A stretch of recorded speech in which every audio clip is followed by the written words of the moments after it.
ಗೆಳೆಯರೇ ನಮಸ್ತೆ, welcome to Spardhadeepa job news YouTube channel. ವೀಕ್ಷಕರೇ, ಆಯುಷ್ ಇಲಾಖೆಯಲ್ಲಿ ಖಾಲಿರ್ತಕ್ಕಂತಹ ಪ್ರಥಮ ದರ್ಜೆ ಸಹಾಯಕರು ಮತ್ತು ದ್ವಿತೀಯ ದರ್ಜೆ ಸಹಾಯಕರ ಹುದ್ದೆಗಳಿಗೆ ಅರ್ಜಿಯನ್ನು ಆಹ್ವಾನಿಸಲಾಗಿದೆ. PUC ಮತ್ತು ಪದವಿಯನ್ನು ಮುಗಿಸಿರ್ತಕ್ಕಂಥವರು ಈ ಒಂದು ಹುದ್ದೆಗಳಿಗೆ ಅರ್ಜಿಯನ್ನು ಸಲ್ಲಿಸಬಹುದು. ಸ್ನೇಹಿತರೆ, ಅದರ ಒಂದು ವಿವರಣೆ ಮತ್ತು ಅರ್ಜಿ ಸಲ್ಲಿಸುವ ವಿಧಾನ ಮುಂತಾದ ವಿವರಗಳನ್ನು ನಾನು ಈ ವಿಡಿಯೋದಲ್ಲಿ ನೀಡ್ತೀನಿ. ಅದಕ್ಕಿಂತ ಮುಂಚೆ ನೀವಿನ್ನೂ ಕೂಡ ನಮ್ಮ ಚಾನಲನ್ನು ಸಬ್ಸ್ಕ್ರೈಬ್ ಮಾಡಿಲ್ಲ ಅಂದರೆ ಈ ಕೂಡಲೇ ಸಬ್ಸ್ಕ್ರೈಬ್ ಮಾಡ್ಕೊಳ್ಳಿ ಮತ್ತು ಬೆಲ್ ಐಕಾನ್ ಮೇಲೆ ಕ್ಲಿಕ್ ಮಾಡುವ ಮೂಲಕ ನೋಟಿಫಿಕೇಷನನ್ನು ಪಡೆಯಿರಿ. ಈ ಮಾಹಿತಿ ಅರ್ಥ ಆಗಬೇಕು ಅಂದರೆ ವಿಡಿಯೋವನ್ನು ಪೂರ್ತಿಯಾಗಿ ವೀಕ್ಷಣೆ ಮಾಡಿ.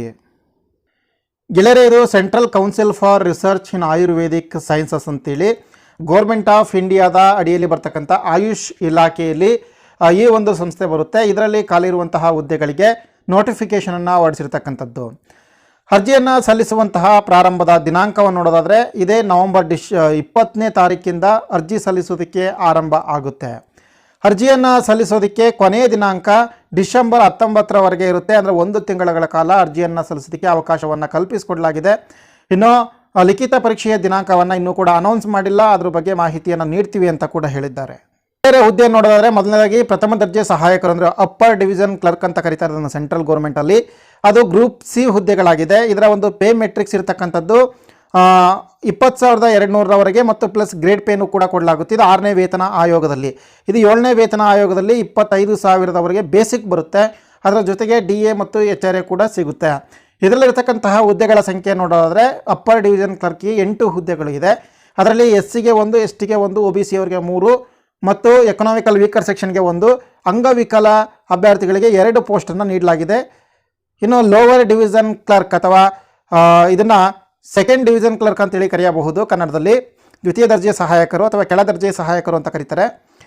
ಇವರ ಒಂದು ವೇತನ 7ನೇ ವೇತನ ಆಯೋಗದ ಪ್ರಕಾರಕ್ಕೆ ಬಂದರೆ ಅದು ಕೂಡ ಸೇಮ್ ಆಗುತ್ತೆ. ಇವರಿಗಿರ್ತಕ್ಕಂತಹ ಹುದ್ದೆಗಳ ಸಂಖ್ಯೆಯನ್ನು ನೋಡಿದಾದರೆ ಒಟ್ಟು ಹುದ್ದೆಗಳ ಸಂಖ್ಯೆ ಅದು 15 ಇದೆ. ಅದು CCRAS ಅಲ್ಲಿ, ಆಮೇಲೆ CCRH ಅಲ್ಲಿ 21, CCRYN ಅಲ್ಲಿ ಅದೊಂದು ಪ್ರಾಜೆಕ್ಟ್ಗಳು 1 ಇದೆ. ಒಟ್ಟು ಹುದ್ದೆಗಳ ಸಂಖ್ಯೆ ಲೋವರ್ ಡಿವಿಷನ್ ಕ್ಲರ್ಕು 52 ಹುದ್ದೆಗಳು ಇದೆ.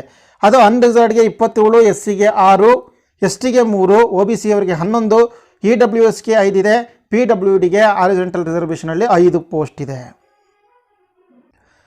ಗೆಳೆಯರೆ, ಇನ್ನು ಅದರ ಒಂದು ವಯೋಮಿತಿಯನ್ನು ನೋಡೋದಾದರೆ 18ರಿಂದ 27 ವರ್ಷದ ಒಳಗಿರ್ತಕ್ಕಂಥವ್ರು ಅರ್ಜಿಯನ್ನು ಸಲ್ಲಿಸಬಹುದು.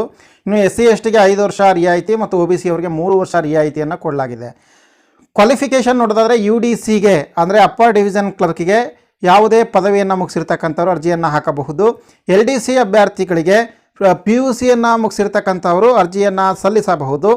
ಮತ್ತು LDC ಅಭ್ಯರ್ಥಿಗಳಿಗಾಗಿ ಇಂಗ್ಲೀಷ್ನಲ್ಲಿ ಟೈಪಿಂಗ್ ಸ್ಪೀಡ್ ಸಾಮರ್ಥ್ಯವನ್ನು ಹೊಂದಿರಬೇಕಾಗುತ್ತೆ. ಹಿಂದಿ ಅಥವಾ ಇಂಗ್ಲೀಷ್ ಎರಡರಲ್ಲಿ ಒಂದರಲ್ಲಾದರೂ ಕೂಡ ಟೈಪಿಂಗ್ ಸಾಮರ್ಥ್ಯವನ್ನು ಹೊಂದಿರಬೇಕು. ಆಯ್ಕೆ ವಿಧಾನ ಹೇಗಿರುತ್ತೆ ಅಂದರೆ ಒಂದು ಪರೀಕ್ಷೆಯನ್ನು ಕಂಡಕ್ಟ್ ಮಾಡಲಾಗುತ್ತೆ. ಅದು ಬಹು ಆಯ್ಕೆಯ ಪ್ರಶ್ನೆಗಳನ್ನು ಹೊಂದಿರುವಂತಹ ಒಂದು ಪರೀಕ್ಷೆಯನ್ನು ಕಂಡಕ್ಟ್ ಮಾಡಲಾಗುತ್ತೆ. ಅದರಲ್ಲಿ ಬಂದಿರತಕ್ಕಂಥ ಅಂಕಗಳ ಆಧಾರದ ಮೇಲೆ ಒಂದು ಫೈನಲ್ ಲಿಸ್ಟನ್ನು ತಯಾರು ಮಾಡಲಾಗುತ್ತೆ. ಅಪ್ಪರ್ ಡಿವಿಷನ್ ಕ್ಲರ್ಕಿಗೆ, ಲೋವರ್ ಡಿವಿಷನ್ ಕ್ಲರ್ಕಿಗಾಗಿ ಒಂದು ಪರೀಕ್ಷೆಯನ್ನು ಕಂಡಕ್ಟ್ ಮಾಡಲಾಗುತ್ತೆ. ಅದರ ಜೊತೆಗೆ ಒಂದು ಟೈಪಿಂಗ್ ಟೆಸ್ಟನ್ನು ಕೂಡ ನಡೆಸಲಾಗುತ್ತೆ. ಪರೀಕ್ಷೆ ಹೇಗಿರುತ್ತೆ ಅಂದರೆ ಒಟ್ಟು 200 ಅಂಕಗಳು. ಅದರಲ್ಲಿ ಜನರಲ್ ಇಂಟೆಲಿಜೆನ್ಸ್ಗೆ 50, ಇಂಗ್ಲೀಷ್ ಲ್ಯಾಂಗ್ವೇಜ್ಗೆ 50, ನ್ಯೂಮೆರಿಕಲ್ ಆಪ್ಟಿಟ್ಯೂಡ್ಗೆ 50, ಜನರಲ್ ಅವೇರ್ನೆಸ್ಗೆ 50. ಒಟ್ಟು 200 ಪ್ರಶ್ನೆಗಳು, 200 ಅಂಕಗಳು ಇರುತ್ತೆ. ಅರ್ಜಿ ಶುಲ್ಕ 100 ರೂಪಾಯಿ ಇದೆ. ಅದು ಜನರಲ್ OBC ಕ್ಯಾಂಡಿಡೇಟ್ಸ್ಗಳಿಗೆ ಮಾತ್ರ. SC ST ಅಂಗವಿಕಲ ಅಭ್ಯರ್ಥಿಗಳು ಮತ್ತು economical weaker section, women candidate ಮತ್ತು ಎಕ್ಸ್ ಸರ್ವಿಸ್ ಮ್ಯಾನ್ ಕ್ಯಾಂಡಿಡೇಟ್ಸ್ಗಳಿಗೆ ಯಾವುದೇ ಅರ್ಜಿ ಶುಲ್ಕ ಇಲ್ಲ ಗೆಳೆಯರೆ. ಸ್ನೇಹಿತರೆ, ಪರೀಕ್ಷೆಯನ್ನು ಬರೆಯುವಂತಹ ಸೆಂಟ್ರುಗಳು ಅಂತಂದರೆ ಡೆಲ್ಲಿ, ಔರಂಗಾಬಾದ್, ಚೆನ್ನೈ, ಕೋಲ್ಕತ್ತಾ, ಗುವಾಹಟಿ, ಲಕ್ನೋ, ಚಂಡೀಗಢ ಈ ಒಂದು ಸ್ಥಳಗಳಲ್ಲಿ ಮಾತ್ರ ಲಿಖಿತ ಪರೀಕ್ಷೆಯನ್ನು ಕಂಡಕ್ಟ್ ಮಾಡಲಾಗುತ್ತೆ. ಸೊ ನೀವು ಅರ್ಜಿಯನ್ನು ಸಲ್ಲಿಸಿದ ನಂತರ ಈ ಒಂದು ಪ್ಲೇಸಲ್ಲಿ ಹೋಗಿಯೇ ಪರೀಕ್ಷೆಯನ್ನು ಬರೆಯಬೇಕಾಗುತ್ತೆ.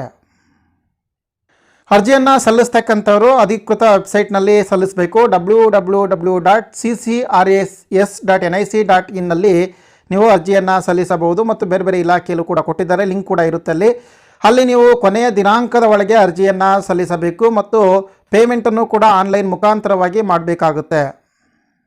ವೀಕ್ಷಕರೇ, ಇದಿಷ್ಟು ಕೂಡ ಆಯುಷ್ ಇಲಾಖೆಯಲ್ಲಿ ಖಾಲಿರುವಂತಹ UDC ಮತ್ತು LDC ಹುದ್ದೆಗಳ ಒಂದು ನೇಮಕಾತಿಯ ಅಧಿಸೂಚನೆಯ ವಿವರ ಆಗಿದೆ. ಯಾರೆಲ್ಲ ಈ ಒಂದು ಹುದ್ದೆಗೆ ಅರ್ಜಿಯನ್ನು ಸಲ್ಲಿಸೋದಕ್ಕೆ ಆಸಕ್ತರಿದ್ದೀರಿ ಅವರು ಅರ್ಜಿಯನ್ನು ಸಲ್ಲಿಸಬಹುದು.